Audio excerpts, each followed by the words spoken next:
구약성경 1263페이지 호세아서 8장 1절에서 14절까지 다소 긴 말씀이지만 우리 한 절씩 교독하겠습니다.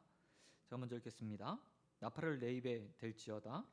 원수가 독수리처럼 여호와의 집을 덮치리니 이는 그들이 내 언약을 어기며 내 율법을 범함이로다. 그들이 장차 내게 부르짖기를 나의 하나님이여 우리 이스라엘이 주를 아나이다 하리라. 이스라엘이 이미 선을 버렸으니 원수가 그를 따를 것이라.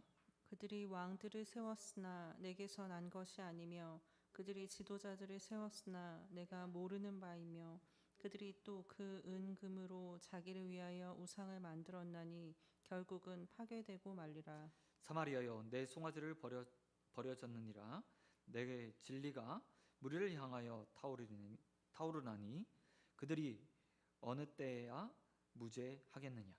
이것은 이스라엘에서 나고 장인이 만든 것이라 참 신이 아니니 사마리아의 송아지가 산산조각이 나리라. 그들이 바람을 심고 광풍을 거둘 것이라. 심은 것이 줄기가 없으며 이삭은 열매를 맺지 못할 것이요 혹시 맺을지라도 이방 사람들이 삼키리라. 이스라엘은 이미 삼켜졌은즉 이제 여러 나라 가운데에 있는 것이 즐겨 쓰지 아니하는 그릇 같도다. 그들이 홀로 떨어진 들나귀처럼 아수를 갖고 에브라임이 값을 주고 사랑하는 자들을 얻었도다. 그들이 여러 나라에게 값을 주었을지라도 이제 내가 그들을 모으리니 그들은 지도자의 임금이 지어준 짐으로 말미암아 쇠하기 시작하리라. 에브라임은 죄를 위하여 제단을 많이 만들더니 그 제단이 그들에게 범죄하게 하는 것이 되었도다. 내가 그를 위하여 내 율법을 만 가지로 기록하였으나 그들은 이상한 것으로 여기도다. 그들이 내게 고기를 제물로 드리고 먹을지라도 여호와는 그것을 기뻐하지 아니하고 이제 그들의 죄악이 기억하며 그 죄를 벌하리니 그들은 애굽으로 다시 가리라. 이스라엘은 자기를 지으신 이를 잊어버리고 왕궁들을 세웠으며 유다는 견고한 성읍을 많이 쌓았으나 내가 그 성읍들에 불을 보내어 그 성들을 삼키게 하리라. 아멘. 아멘. 오늘 말씀 가지고 바람을 심고 광풍을 거둘 것이라. 바람을 심고 광풍을 거둘 것이다 라는 제목으로 말씀 같이 나누겠습니다. 오늘 본문은 북이스라엘의 죄에 대해서 또 다른 면을 통해서 우리에게 보여주고 있습니다. 호세아에서는 앞부분에서는 호세아의 결혼 이야기를 했고요. 그 다음에 실제적으로 그 결혼에 빗대어서 이스라엘 백성들이 어떤 죄를 지었는지에 대해서 계속해서 반복적으로 우리에게 보여주고 있습니다. 오늘 본문은 북이스라엘의 죄를 세 가지 이야기합니다. 세 가지. 가장 먼저 북이스라엘의 죄에 대해서 이렇게 말씀하고 계십니다. 이스라엘이 자기를 위하여 왕을 세웠다. 이것이 죄다라고 이야기하고 있습니다. 이스라엘의 왕권은 하나님께서 세우신 것이었습니다. 그리고 이스라엘의 첫 번째 왕 사울도 하나님이 사무엘 선지자를 보내서 기름 부어서 처음 왕을 세우셨죠. 이스라엘 백성들에게 하나님께서 원래 왕을 주고자 하지 않았습니다. 근데 이스라엘 백성들이 우리에게도 다른 나라처럼 왕을 주십시오 라고 말하자 하나님께서 선지자를 보내서 사무엘을 보내서 사울을 왕으로 택해 기름 붓고 왕으로 세워주셨습니다. 그 다음에 하나님께서 사울이 범죄하자 또 사무엘을 보내서 다윗 왕을 세워주셨습니다. 사울을 대신한 왕 역시 다윗 역시도 하나님께서 이대 왕으로 기름 부어서 세워주셨습니다. 그리고 나서 다윗의 그 아름다운 모습을 보고 하나님께서 약속을 주셨죠. 다윗 가문에서 영원히 다윗의 왕조가 나올 것이다 라고 이스라엘의 왕조가 나올 것이라고 약속해 주셨습니다. 그러나 솔로몬 이후에 북이스라엘 상황이 남유다와 북이스라엘이 둘로 갈라지면서 전혀 다른 길을 걷게 됩니다. 남유다에서는 계속해서 다윗 가문에서 왕이 세워지고 또 어떤 왕이 잘못하더라도 또 다시 반정이 일어날지라도 다시 다윗 가문에서 왕이 세워지는 일들이 반복적으로 일어났습니다. 그런데 북이스라엘은 달랐죠. 계속해서 누군가의 반정을 일으키고 그가 왕이 되고 또 다른 왕이 세워지는 일들이 계속해서 정권이 바뀌는 일들이 반복적으로 일어났습니다. 이런 북이스라엘의 모습을 4절에서 이렇게 표현하고 있습니다. 그들이 왕을 세웠다. 하나님이 왕을 세운 것이 아니라 그들이 왕을 세웠다라고 표현하며, 왕이 사람들의 손에 의해서, 사람들이 생각하는 이득에 의해서 세워지고 있다는 사실을 분명하게 보여주고 있습니다. 뿐만 아니라 하나님께서 뭐라고 말씀하시냐면, 너희들이 그들을 세웠고 나는 그들을 알지 못한다 라고 말하며, 그 왕권이 결코 하나님으로부터 주어지지 않았음을 선언하고 있습니다. 그리고 이런 왕들이 한 가지 일들을 하게 됩니다. 은, 금을 통해서 우상을 만들었다고 하나님께서 말씀하시죠. 이어지는 5절에 보면 또한 어떤 우상을 만들었다고 이야기합니까? 송아지 우상을 만들었다고 이야기하고 있습니다. 첫 번째 북이스라엘의 왕이 누구였냐면 여로보암 1세였습니다. 그리고 그는 왕이 되자마자 베델과 단, 북이스라엘이 있는 베델과 단이라는 곳에 제단을 만들었습니다. 성전과 같은 신전을 만든 거예요. 그리고 그곳에 금송아지를 하나 만들어 놓았습니다. 그런데 여로보암 1세가 처음 이렇게 신전을 만들고 금송아지를 만들었을 때 우상을 만들고자 했던 것은 아니었습니다. 성경에 보면 송아지가 성전에 발등상, 하나님의 발등상을 상징하는 상징물로 조각돼 있었던 걸 볼 수 있습니다. 그래서 그것들을 생각하면서 이곳에도 하나님이 있다라는 것들을 북이스라엘 사람들에게 보여주기 위해서, 그리고 베델과 단에서 예루살렘으로 가서 예배드린 것이 아니라 이 베델과 단에서 하나님을 예배해 라고 가르쳐주기 위해서 그 금송아지를 만들고 그곳에서 하나님을 예배하도록 만드는 작업을 했습니다. 근데 문제는 뭐냐면, 시간이 지나면서 이 상징이었던 성전을 대신할 수 있는 베델과 단, 이곳에서 예배드려 라고 말했던 그곳 자체가 우상을 섬기는 장소가 된 거예요. 그리고 이제는 그곳에서 하나님을 예배하는 것이 아니라 금송아지를 예배하기 시작했습니다. 그리고 그 금송아지 누구라고 말하기 시작하면 바알이라고 사람들이 말하기 시작한 거예요. 이것이 오랜 시간 지나오면서 이제 자연스럽게 그 신전에서는 하나님이 아닌 바알, 아세라를, 또 다른 우상들을 섬기며 하나님과 이방신들, 우상들을 겸하여 섬기는 일들이 일어나게 된 겁니다. 그리고 하나님은 그 모든 것의 시작이 어디서부터 시작했냐라고 말할 때 이렇게 말씀하고 계신 거예요. 너희 손으로 뽑은 그 왕들 때문이다 라고 하나님께서 말씀하고 계신 겁니다. 하나님이 세우신 왕, 하나님을 사랑하고 하나님을 또 섬기고 다윗처럼 정말 전심전력으로 어떻게 하면 하나님을 기쁘시게 할 수 있을까라고 생각했던 왕들이 세워졌다면, 결코 그들이 우상을 만들어서 아니면 또 다른 신전을 만들어서 이스라엘 백성들을, 북이스라엘 백성들을 타락하는 길로 만들지 않았을 겁니다. 그런데 그들이 원하는 왕들을 세우자 그 왕이요, 사람의 눈치를 보기 시작한 거예요.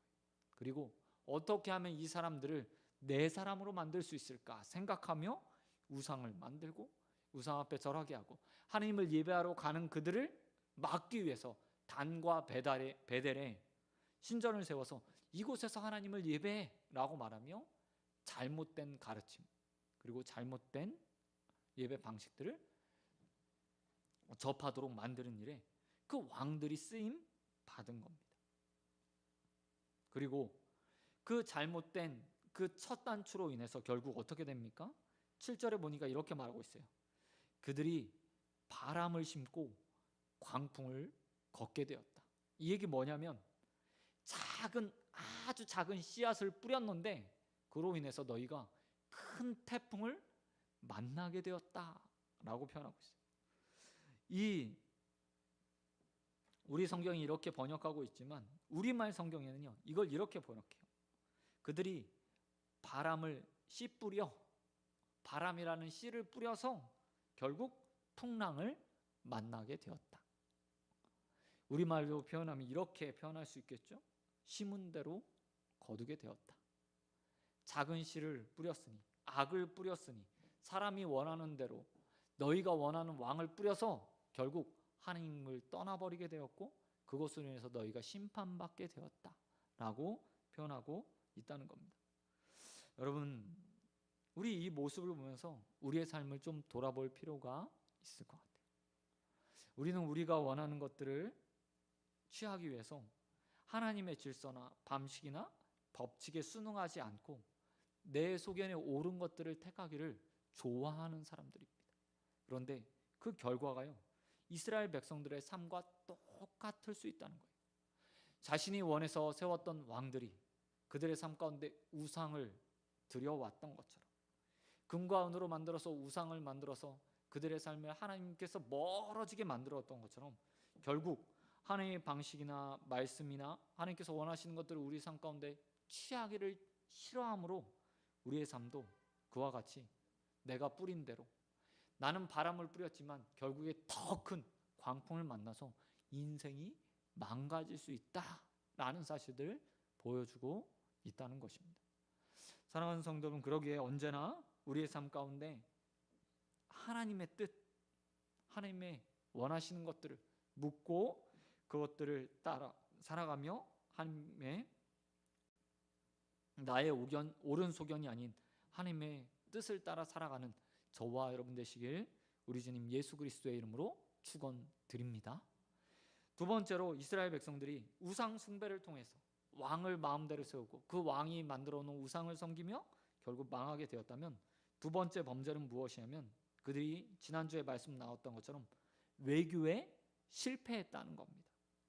그런데 이 외교의 실패는 그냥 단순히 잘못된 선택, 그것을 말하는 것이 아닙니다.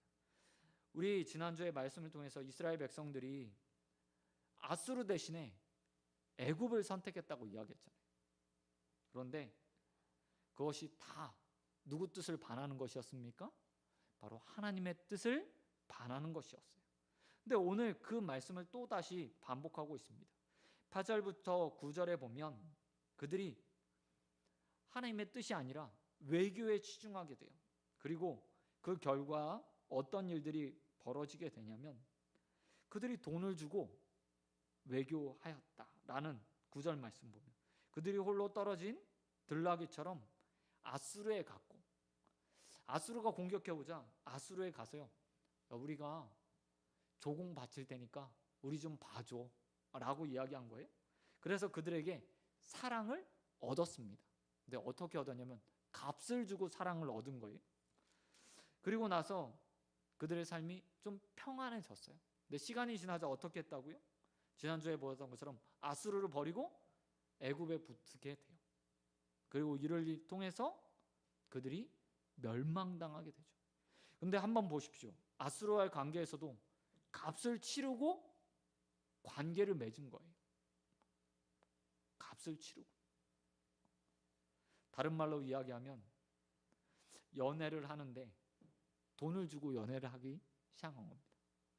이스라엘 백성을 향해서 그들의 외교를 하나님께서요, 연애하는 것에 비유해요. 연애. 그런데 이 연애의 대상이 북이스라엘에게 어떤 사람이 되어야 됐습니까? 누가 되어야 됐죠? 이스라엘은 끊임없이 외교를 통해서 다른 나라에게 돈을 주면서 아니면 관계를 맺어서 자신의 나라가 안전할 거라고 생각했어요.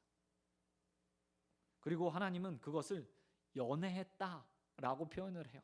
오늘 본문에서 보면 사랑하는 자 그를 얻었다. 사랑하는 자들을 값을 주고 얻었다. 돈을 주고 샀다. 이게 연애했다는 표현이에요. 그런데 그렇게 열심을 내고 물질을 투자하고 시간을 투자하고 외교적 노력을 했던 것보다 그들의 삶에 더 중요한 것이 있었는데 그 사랑의 대상을 외국이 아닌 다른 나라가 아닌 하나님께 두어야 했다는 겁니다. 끊임없이 이스라엘은 아수르에 붙을까 애굽에 붙을까 그러면 어떻게 하면 우리가 더 안전해질 수 있을까 고민했어요. 때로는 돈을 줘가면서 그들과의 관계를 유지하는 일에 열심을 냈습니다. 그러나 이 세상의 주인은 누구시죠? 이 세상을 누가 운영하시죠? 이스라엘 백성들이요, 그것들을 몰랐던 거예요. 그래서 이리 기웃 저리 기웃 했습니다. 그러나 정작 그들의 사랑을 대상으로 삼고 열심으로 사랑해야 됐던 하나님은 거들떠보지 않았던 거예요. 그 모습을 하나님께서 이렇게 말씀하고 계세요. 너희가 값을 주고 연애하는구나, 사랑을 구걸하는구나. 그러나 결국 그들에게 돌아온 것은 무엇입니까? 10절에 보니까 이렇게 말씀하시죠. 그들이 여러 나라에게 값을 주었을지라도 이제 내가 그들을 모으리니 그들은 그들의 지도자의 임금이 주어진 짐으로 말미암아 쇠하게 될 것이다. 야, 왕이 그렇게 외교 노력을 했지만 결국 그 짐으로 인해서 너희는 멸망하게 될 거야. 망하게 될 거야. 쇠잔하게 될 거야 라고 말씀하시며 그들의 외교 정책이 실패했다. 그냥 단순히 외교가 아니라 하나님을 향해 사랑하지 않고 다른 사랑의 대상을 선택함으로 그 너희가 망하게 되었구나 라고 말씀하고 계십니다. 여러분, 우리의 삶도 저는 마찬가지라고 생각합니다. 우리의 안전은 하나님이 주시는 거예요. 나의 의지의 대상은 오직 하나님뿐이라는 겁니다. 어떤 사람도, 돈도, 물질도, 명예도, 권세도, 권력도 우리의 삶을요 보장해 주지 않아요. 결국 우리가 의지해야 될 대상은 오직 하나님뿐이죠. 이것들을 믿고 저와 여러분이 우리의 삶을 하나님께 의탁드리게 되길 우리 주님 예수 그리스도의 이름으로 축원드립니다. 그런가 하면 세 번째로 마지막으로 이스라엘 백성들이 범죄했던 범죄가 있습니다. 그것은 다른 것이 아니라요, 많은 제단을 통해서 하나님의 사랑을 받을 수 있을 거라고 그들이 착각했다는 거예요. 11절에 보면 이렇게 말하고 있죠. 에브라임, 북이스라엘을 부르는 말입니다. 에브라임은 죄를 위하여 제단을 많이 만들었다 라고 이야기해요.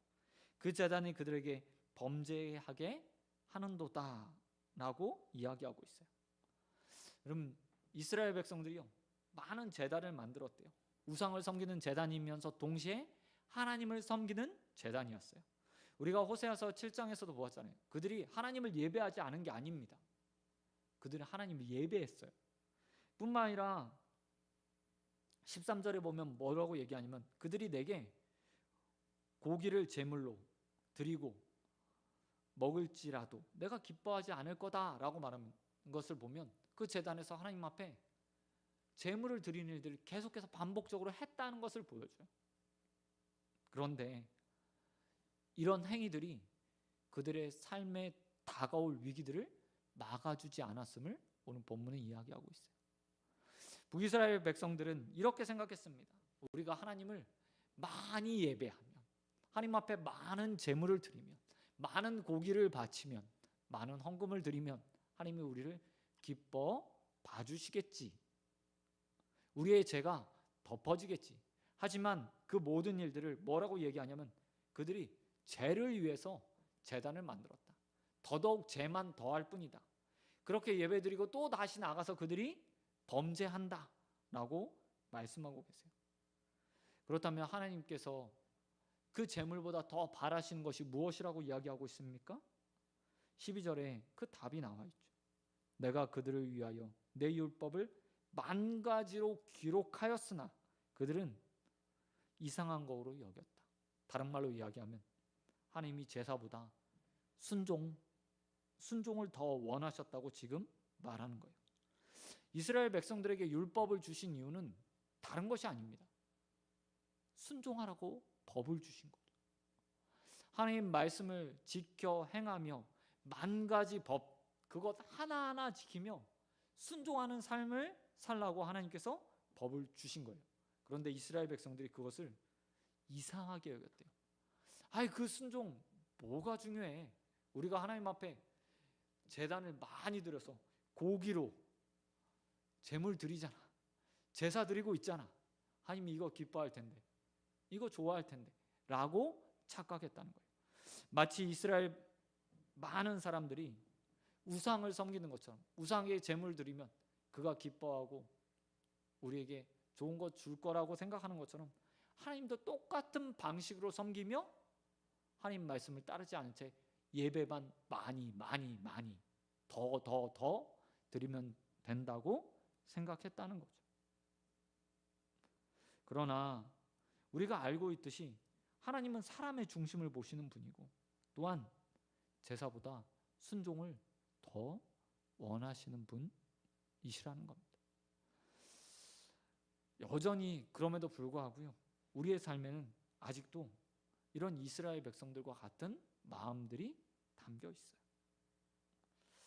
하나님과의 관계를 돈독하기 위해서 내가 무엇인가 하면, 열심을 내면, 아니 내가 더 많이 무엇인가 헌신하면 될 것처럼 생각해요. 그러나 주님께서 우리에게 바라시는 건 뭐라고요? 말씀을 따라 순종하는 것. 오늘 들은 말씀을 가지고 기도해야 될 때 기도하고, 도와야 될 때 돕고, 무릎 꿇어야 될 때 무릎 꿇고, 회개해야 될 때 회개하고, 삶을 헌신해야 될 때 헌신하는 것, 그것을 더 원하시고 바라신다는 겁니다. 만 가지 재물보다 하나님께서 원하시는 것은 오늘 우리에게 율법으로 주시는 말씀에 순종하는 거예요. 그러기에 오늘 저와 여러분도 우리의 삶의 많은 재물보다, 예배보다 순종을 기뻐하시는 하나님 앞에 삶을 사도 바울의 말처럼 거룩한 산 제물로 드려 하나님 말씀을 따라가는 일에 순종하는 저와 여러분 되시길 우리 주님 예수 그리스도의 이름으로 축원드립니다. 말씀 맺도록 하겠습니다. 이스라엘 백성들은 오늘 세 가지 범죄를 저질렀습니다. 마음대로 왕을 세우고 그 왕을 통해서 우상 숭배를 저질렀죠. 그들이 왕을 세운 목적은 단 한 가지였습니다. 자신의 옳은 소견대로 그 왕들이 자신의 삶을 이끌어 줄 거라고 생각했기 때문이었죠. 하나님을 왕으로 모신 게 아니라 인간의 왕을 통해서 자신의 이득을 취하려는 마음 때문이었어요.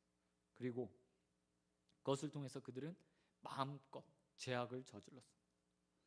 그들은 또한 하나님을 사랑해야 됨에도 불구하고 자신의 안전이 이방의 나라에게 혹은 외교술에 있을 거라고 생각하며 그들은 하나님이 아닌 또 다른 의지의 대상들을 섬기며 살았어요. 강대국 아수르, 신흥 강국이었던 아수르, 때로는 애국과 같이 전통적인 강국의 도움을 받으면 그들이 안전할 거라고 생각했죠. 하지만 정작 자신의 삶을 보호해주고 이끄실 하나님은 사랑하지 않았어요. 그래서 그들은 결국 망하게 되었습니다. 뿐만 아니라 그들은 착각했습니다. 하나님을 섬기지 않고, 온전히 섬기지 않고 사랑하지 않아도 그냥 재물만 많이 드리면, 예배만 많이 드리면 하나님의 사랑을 받을 거라고 생각했어요. 그러나 하나님께서 그들에게 원하시는 것들은 만 가지 재물보다 한 가지의 순종, 말씀에 순종하기를 바라셨습니다. 이런 하나님의 마음을 모르고 자신의 옳은 소견대로 살아가는 것은 오늘 말씀에서 이야기하는 것처럼 바람의 씨를 뿌리는 거예요. 바람의 씨. 바람의 씨, 아주 작은 것처럼 보이지만 결국 우리의 삶에 무엇으로 다가온다고 호세아는 말하고 있습니까? 태풍이 돼서, 광풍이 돼서 우리의 삶을 다 날려버릴 만한 결과물로 다시 돌아올 거라고 이야기하고 있어요. 지금 내가 불순종하는 것, 내가 오늘 하나님 앞에 내 삶을 의탁드리지 않는 것, 하나님을 더 사랑하지 않는 것, 그리고 또 다른 우상들을 섬기는 것, 그게 지금은 작은 것 같지만 결국 우리의 삶에 큰 강풍으로 다가와 우리의 삶을 송두리째 날려버린다고 말하고 있습니다.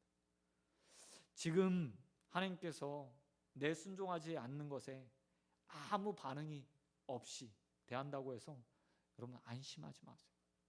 언제 그것이 광풍이 되어 내 삶을 덮칠지 모르기 때문입니다. 그러기에 매일매일 하나님을 더 사랑하고 하나님을 섬기고 또 하나님 말씀에 순종하며 살아가며 우리의 인생들을 걸어가 인생의 광풍을 만나지 않는 저와 여러분이 되시길 우리 주님 예수 그리스도의 이름으로 축원드립니다. 아멘. 이 시간 기도하도록 하겠습니다. 하나님 아버지, 이스라엘 백성들의 모습을 보게 됩니다. 자신의 이득을 위해서 하나님께서 세우신 왕이 아니라 자신의 손으로 왕을 세워 그들을 따르는 그 어리석은 모습을 보게 됩니다. 하나님을 사랑해야 됐던 그들이 이방의 나라들을 사랑하며 그들에게 자신의 안전을 맡겼던 것도 보게 됩니다. 그들의 삶에 순종이 없이 또한 많은 제사만 드리면 하나님이 기뻐하실 거라고 착각하며 하나님을 섬겼던 어리석은 그들의 모습도 보게 됩니다. 혹여나 우리의 삶에도 이런 모습들은 없는지 매일매일 돌아보게 하여 주시옵시고 하나님께서 원하시는 방식으로 하나님만 섬기는 자들로 살아갈 수 있도록 은혜 베풀어 주시옵소서. 우리 역시도 이스라엘 백성들처럼 작은 죄악의 바람들을 심어 광풍으로 돌려받는 자 되지 않게 하여 주시옵시고 언제나 우리의 삶에 은혜 베푸시는 하나님의 순풍들만 만나 그 가운데 은혜 누리는 인생들 되어 주시도록 함께하여 주시옵소서. 모든 믿사며 우리의 삶을 붙드시고 오늘도 말씀 가운데 돌이키게 하신 우리 주님 예수 그리스도의 이름으로 기도드립니다. 아멘. 넌 이렇게 기도하라. 하늘에 계신